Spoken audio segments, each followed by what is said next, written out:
اعوذ باللہ من الشیطان الرجیم بسم اللہ الرحمن الرحیم رب اشرح لی صدری ویسر لی امری واحلل عقدۃ من لسانی یفقہوا قولی۔ منتخب احادیث اکرام مسلم، مسلمانوں کے حقوق۔ حضرت انس بن مالک رضی اللہ تعالی عنہ فرماتے ہیں کہ ہم لوگ رسول اللہ صلی اللہ علیہ وسلم کے ساتھ بیٹھے ہوئے تھے۔ آپ صلی اللہ علیہ وسلم نے ارشاد فرمایا، ابھی تمہارے پاس ایک جنتی آدمی آئے گا۔ اتنے میں ایک انصاری آئے جن کی داڑھی سے وضو کے پانی کے قطرے گر رہے تھے اور انہوں نے جوتے بائیں ہاتھ میں تھام رکھے تھے۔ دوسرے دن بھی رسول اللہ صلی اللہ علیہ وسلم نے یہی بات فرمائی اور پھر وہی انصاری اسی حال میں آئے جس حال میں پہلی مرتبہ آئے تھے۔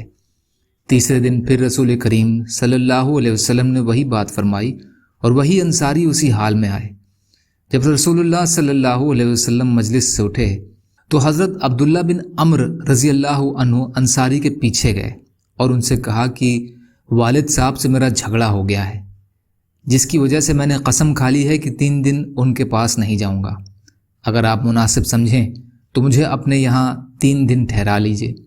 انہوں نے فرمایا، بہت اچھا۔ انس رضی اللہ عنہ فرماتے ہیں کہ عبداللہ رضی اللہ تعالی عنہ بیان کرتے تھے کہ میں نے ان کے پاس 3 راتیں گزاریں۔ میں نے ان کو رات میں کوئی عبادت کرتے ہوئے نہیں دیکھا، البتہ جب رات کو ان کی آنکھ کھل جاتی اور بستر پر کروٹ بدلتے تو اللہ تعالیٰ کا ذکر کرتے اور اللہ اکبر کہتے، یہاں تک کہ فجر کی نماز کے لیے بستر سے اٹھتے۔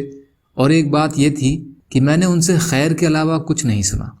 جب 3 راتیں گزر گئیں اور میں ان کے عمل کو معمولی ہی سمجھ رہا تھا اور میں حیران تھا کہ رسول اللہ صلی اللہ علیہ وسلم نے ان کے لیے بشارت تو اتنی بڑی دی اور ان کا کوئی خاص عمل تو ہے ہی نہیں۔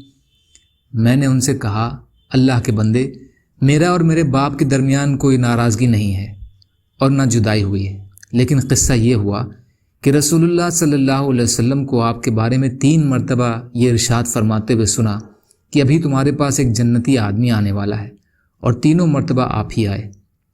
اس پر میں نے ارادہ کیا کہ میں آپ کے یہاں ٹھہر کر آپ کا خاص عمل دیکھوں تاکہ پھر اس عمل میں آپ کے نقش قدم پر چلوں۔ میں نے آپ کو زیادہ عمل کرتے ہوئے دیکھا ہی نہیں۔ اب آپ بتائیے کہ آپ کا وہ کون سا خاص عمل ہے جس کی وجہ سے آپ اس مرتبے پر پہنچ گئے جو رسول اللہ صلی اللہ علیہ وسلم نے آپ کے لیے ارشاد فرمایا۔